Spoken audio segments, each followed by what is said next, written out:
What is going on, guys?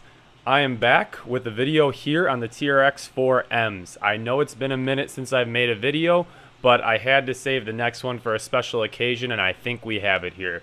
So I went ahead and got my hands on a Bronco as well as a Defender. I was super excited when Traxxas announced that they were going to come out with a micro crawler. The TRX-4 10th scale truck is a phenomenal trail truck, a phenomenal crawler. The SCX-10 is also a great one, so that's why I think that the SCX-24s are phenomenal, but I love seeing some competition in this space, and I'm really happy Traxxas has made it onto this market. So what I have here, as stated, is we've got the Bronco and the Defender TRX-4M. These guys retail for about $150 each. I picked up a light kit for both of them too. Those are about $25, and then I also have down here separate gear ranges. So from my understanding, there's 3 different gear ranges that you can get with these trucks. Stock gear range, and then there's a lower range and a higher range. So I went ahead and got both, or all 3 I should say, so we can compare those and see how fast or slow they are, what I think is best for crawling and trailing and whatever else you may be doing with these guys. Also, to call it out right at the beginning of the video, guys, I will be making tracks for these models. I'm super excited about that. For those of you who may not be aware, I make tracks for the SCX-24. I will have the SCX-24 tracks linked in the description below, and I will also have the tracks for the TRX-4M listed in the description as soon as I can finish designing them, prototyping them, and then get them on my shop. I really hope to have them out within the week of doing this review video. So we're going to dive into both of these. We're going to unbox them. We're going to run them on my indoor course, and we're going to install these light kits as well as take a look at the gear ranges. So we've got a nice video here for you guys. I appreciate you coming by the channel to check these things out with me. Alrighty, so I think I'm going to have to unbox the Bronco first because I'm more excited about the Defender body. So let's get the Defender out of the way, and let's get right into the Bronco here. So let's flip it on the side here. We've got a piece of tape along the side. I opted for the blue color Bronco just because I think it's going to pop really well in the snow in the winter here. So when you open up the side, this is like any other Traxxas model. The transmitter will be at one end, but maybe it's not. All right, we open that upside down, and I'm dropping my knife, but that's okay. So getting the box out of the way here, we'll pull everything else out in a second. We've got the truck itself. They kind of got it right in the front of that transmitter to reduce box space, which is really nice to see. We'll pull both out at the same time. Wow, that thing is beautiful. The hard body I'm super excited for. You of course have your USB LiPo charger for the included 2-cell 750 milliamp hour battery here. Put these to the side. Guys, one thing I'm really happy about is they're including a full-size transmitter. This transmitter does feel pretty light without batteries, but it's pretty tried and true. I've had these before for my 16 scale E-Revo and things of that nature, so really happy to see they didn't cheap out on the transmitters or just provide some garbage with it just to get you running. I really like the top qualifier transmitters. I may be on my own there, but again, great to see a full-size transmitter with this model at such a cheap entry point. So I already mentioned we've got the battery and the charger. What else comes in the box? You can see here there's a packet. You've got your quick start guide, excuse me. You have a wheel nut wrench, some shock spacers, and a couple of Allen keys. I'm assuming those are all the tools that you would need to work on this thing. Nothing else is in the box over there. Nothing on the back, so that's it for the styrofoam. One thing it doesn't look like they include, guys, is the AA's that you'll need for the transmitter, so keep that in mind when you pick yours up. There's nothing worse than getting home and not being able to try out the new rig. Alright, so for the body, I'm just going to jump right into this. There are these clips here at the front and rear. It looks like there's tabs on them to release them and pull your clipless body off. But man, oh man, guys, that body looks phenomenal. Hard body, hard plastic all around. It's not terribly heavy though, so it shouldn't affect performance too badly. Let's get the cling wrap out of the way and take a closer look at the truck. So the truck, we've all seen the pictures. We've all seen the early release videos. A couple of things to point out. These are oil-filled shocks. That's a big plus over the SCX-24 as it comes out of the box. We do have a nice large motor in here in my opinion. The SCX-24 has come with a 030 can motor. It's significantly smaller than this. So seeing a big beefy, I think that's a 180 size motor, is going to hold up a lot better than the ones that we've seen in the SCX-24s in stock format, and also should run the tracks I plan on making a lot better as well. Up front we have a plastic gear, waterproof steering servo. One thing to mention is everything on this rig from the factory is waterproof, so that's awesome to see. Up front, we do have lights in our bumpers, I can see, from the factory. It doesn't look like we have any lights on the rear from the factory.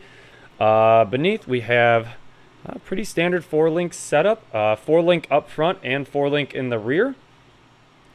We've got nice drive shafts here. They look a little bit higher quality than the SCX24s as well. Those look really good. Yeah, guys, I am just, I'm loving the first look at this thing. Everything looks great. And yeah, it should be a really, really good contender for the SCX24. So let's get this one out of the way. Let's get a battery charging, and let's take a look at the Defender next, see if there's anything different in the box. First, let's just toss this body back on, and I'll kind of show you those clipless releases. So you can see up front here, there's this little tab. When you push that in, that releases the front of the body, and there's one almost identical in the rear here. Let's see if we can capture it with the lighting. Yep, just like that. Push that in, pop it down, and your body's coming off. Really nice, really quick, really convenient. No more body pins to worry about on the top of these things. Let's get into the Defender. Getting the box completely out. It is the exact same setup as the Bronco as expected. So again, we've got the transmitter, we've got the truck, we've got a battery, and a LiPo charger. So let's get the truck out and take a closer look at it. Traxxas really went all out with these bodies. They have a gloss finish. I mean, you can see it reflecting up there on my monitor.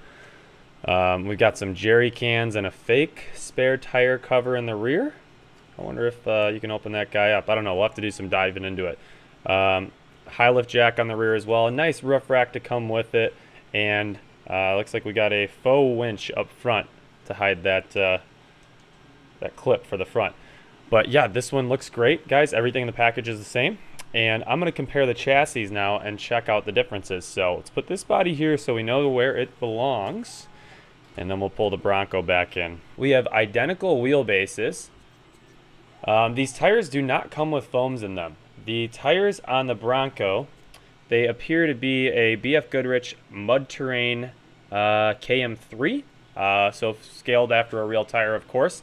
These ones, with the tread pattern, they're a little stiffer than what comes on the Defender here, which is a looks like a Traxxas Canyon Trail. So here for the Bronco, you have BF Goodrich licensed tires, and on the Defender, you just get the Traxxas Canyon scaled down. So everything about these, at first glance, is identical except for the wheels and tires. You can also see the wheel differences. The Bronco is on the right side here. The Defender is on the left. I'm a big fan of the 6-spoke wheels we have for both of these. They look great in my opinion. They are glued on. These tires are glued on. They are plastic wheels, but you know how it goes with the micro game. You're always going to need some aftermarket wheels to chase down. But yeah, looking at them at face value, again, different bumpers on the two as well, slightly different bumpers. Both come with front bumper lights and no taillights from the factory. I think the next best thing to jump into is going to be installing these Pro Light Kits and just seeing how those go in. First and foremost, let's see what comes in the Pro Scale lighting kit. Okay, so we've got some lighting modules here, and we have some hardware to install them. We get one zip tie with that to tie up your wires, so let me open this thing up, figure out where they go, and I'll show you how they install. Alrighty guys, light kit is installed. I'm not going to show you me struggling with the rears there. You replace the lenses, you put the modules in there, bing bang boom, follow the instructions. It is really straightforward. It's only 4 screws, so we got that installed. Now up for the Defender. What we're going to do is we're going to take the body off, get this out of the way, take this, and bam, it is installed. Yeah, I'm not going to make you guys struggle through watching me installing those. It's pretty straightforward, but it is a little finicky. So yeah, overall, really easy install though. I'm excited to see how these look. Everything looks like it lines up perfectly. We've got beautiful lenses from the factory on these things, so should look really good. Alrighty guys, I was running through the video and editing it, and I wanted to display the lights a little better. So here we go. We got the Pro Scale light kits installed on both the Bronco and the Defender. Right when you plug them in, you get your headlights, your daytime running lights, your bumper lights are always on. If we flip it around, we can see that we have our tail lights on when you drive forward and then hit the brakes. Brake lights illuminate, and then if you hit reverse, the reverse lights will light up too. So that just looks awesome. Now on the Bronco, I'm going to show you the other modes that you have available. So if you press the easy set button on the receiver ESC combo, the second mode that you get is going to be daytime running lights, brake lights, brighter brake lights when you hit the brakes, and then reverse lights. Following that, you have no headlights, no tail lights, but your brake lights and reverse lights do come on when you actuate brake or reverse. Thirdly, you have this hazards flashing mode, which I think looks kind of cool. That just flashes the hazards front and rear. And then the last mode you have is like this display or party mode, whatever you want to call it. The only thing I don't like about the last mode here is you cannot drive the truck while it's in this mode. Doesn't make much sense to me on why they did it that way. I guess it's a cool way to show off your light kit though if you'd like to do it like that. Alrighty, now that we reviewed the lights, let's get this thing on the course and see how it performs.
Alrighty guys, so we got these trucks back on the bench. Both of them performed phenomenally.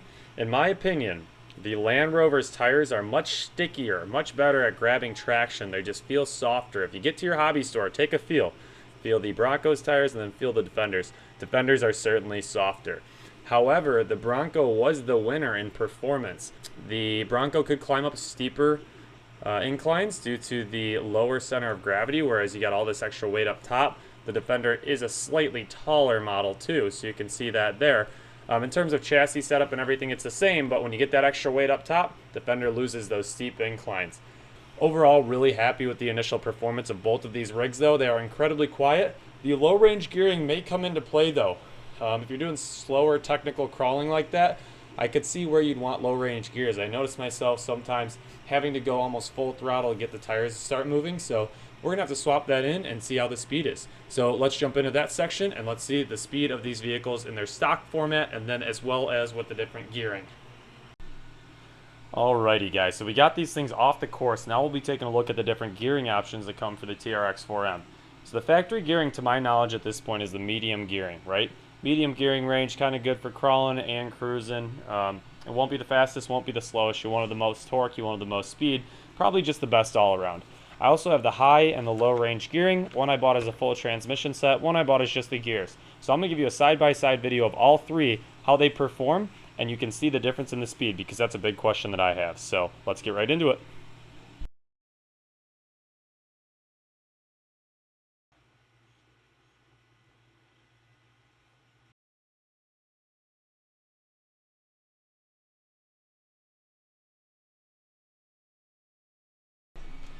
Alrighty guys, so that's the rundown of the trucks. So as you just saw, I put the high, medium, and low range gearing in the Defender, top to bottom on that video clip. You can see the high range is a lot faster than I anticipated.